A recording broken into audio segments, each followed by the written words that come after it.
বলে দিলে কাম হবে না। সুপ্রিয় দর্শক, আসসালামু আলাইকুম।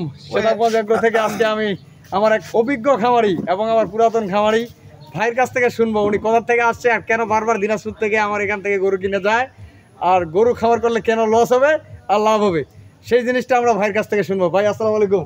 ওয়ালাইকুম সালাম। আপনি একটা আমার ভাইদেরকে নতুন নতুন খাবার করতেছে, লস খাচ্ছে, লাভ খাচ্ছে, এরকম একটা পরামর্শ দেন। আপনি এতদিন যাবত এই সেকশনে আছেন। খামারের মধ্যে লস হবে লাভ হবে মানে কি, খামারের প্রতি খেয়াল রাখতে হবে। মানে এটা খামার কেমনে সুন্দর হওয়া যায়। জি জি। টাইম মতো ভ্যাকসিন করতে হইব, জি। টাইম মতো খুরা রোগের ভ্যাকসিন, টাইম মতো লাম্বিং এর ভ্যাকসিন করতে হবে। আচ্ছা। ভ্যাকসিন করিবার পর দিয়ে তারপর দিয়ে কৃমি টিমি মুক্ত করে গরুকে ভালো খানা দিবে। আচ্ছা। কাজের খাদ্য আছে, তারপর নারিশ আছে, এগুলি খাওয়াইলে গরু অটোমেটিক সুস্থ হয়ে যাবে। তা আপনার খামারে তো অনেক গরু থাকে, আপনি এই দিনাজপুর থেকে গরু কিনেন কেন?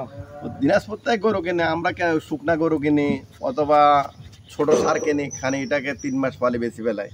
আচ্ছা। চিন্তা করে কিনি কত 1.5 লক্ষ টাকা দিয়ে 1 লক্ষ টাকা দিয়ে বেচতে পারে 2 লক্ষ টাকা, 20,000 টাকা খরচ দিলে আর 20-30,000 টাকা থাকে। আপনার সেটা তো ভাই অনেকগুলো গরু থাকে। এতটুকু কথা। এখন বর্তমানে সেটা কতগুলো গরু ধরে আপনার এই যে বড় সেটা তো রকমের দিয়ে 140টা মতো আসবে গরু। 140টা।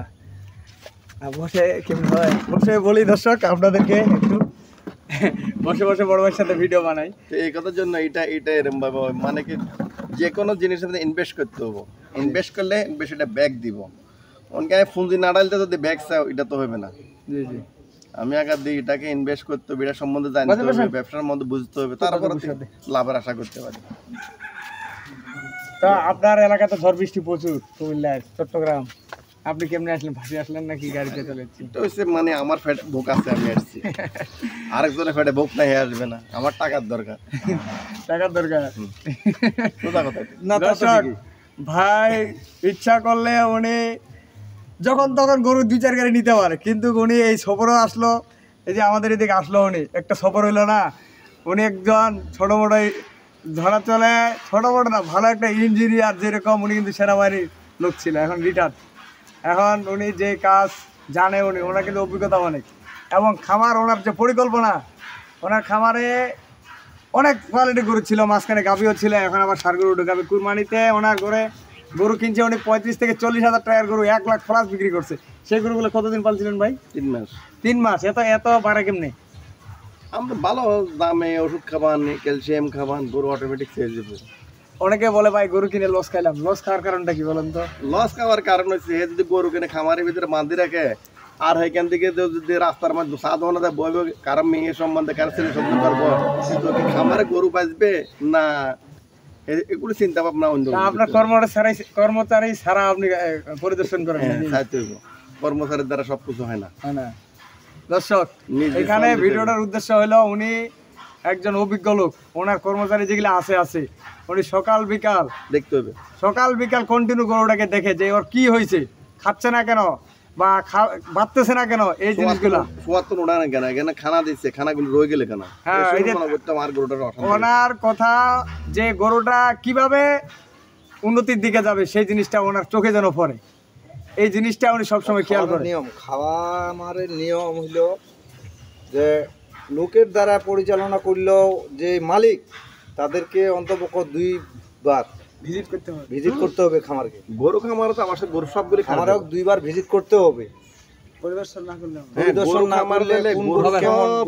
ওরা তো হইলো লেবার জাতীয়, বুঝছেন? ওরা খাইলে খাবে, না খাইলে নাই। আমার দিন গেলে আমরা টাকা পাবো, কিন্তু গরুর মালিক প্রেজেন্ট যাইতে হবে অন্তপক্ষ 2 বার দৈনিক দেখতে হবে, সকালে একবার, সন্ধ্যা একবার। গরুটা খাইলো না কেন, কি হয়েছে, এই জিনিসগুলা ট্রিটমেন্টটা সব সময় খেয়াল রাখতে হবে। হ্যাঁ, ট্রিটমেন্টটা উনি গেলেই উনি জিনিসটা বুঝতে পারবে খামারি। তো ডাক্তার আঙ্কেলও কিছু কথা শুনলাম, আমি এই জিনিসগুলা কিছু ফুটেজ আপনাদের মাঝে তুলে ধরবো।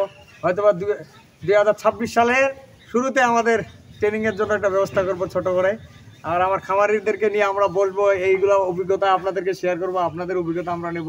আপনারা কিছু প্রয়োজন হলে আমাদের কাছে সংগ্রহ করবেন। ভাই জানা শেষ নাই। অতএব ভালো থাকবেন, সেরকম এগ্রোর সাথে থাকবেন। ভাইয়ের বাড়ি হলো কুমিল্লা, উনি বারবার বছরে 1 বার থেকে 2 বার আমার এখান থেকে গরু নিয়ে যায়।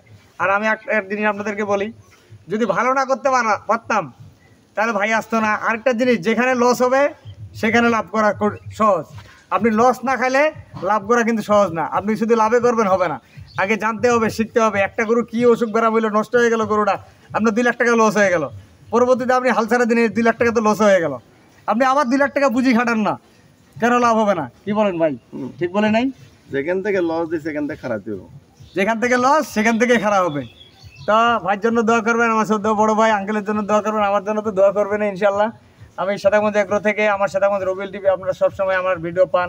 আমি সবসময় ভিডিও দেওয়ার চেষ্টা করি এই জন্য, আর সবসময় গরুর ভিডিও দিতে পারেন এই জন্য। আমি বাইরে থাকি, একটা লোক, গ্রামে গরু সংগ্রহ করি, হাটও সংগ্রহ করি, আবার আমার প্যাকেজ তো আছেই। তো অনেকে চাচ্ছে দেশি গরুর ভিডিও, আমি অতি শীঘ্রই দেশি গরুর ভিডিও দিব। আর সকাল বিকাল আমাদের এদিক বৃষ্টির জন্য একটু কেনাকাটা স্লো হয়ে গেছে। তো প্রয়োজনে আমি আমার নাম্বার দিয়ে দিচ্ছি 01780665955, আর ইমো নাম্বার 01716002237। ভালো থাকবেন, সুস্থ থাকবেন, আমার জন্য দোয়া করবেন। আল্লাহ হাফেজ। চলো।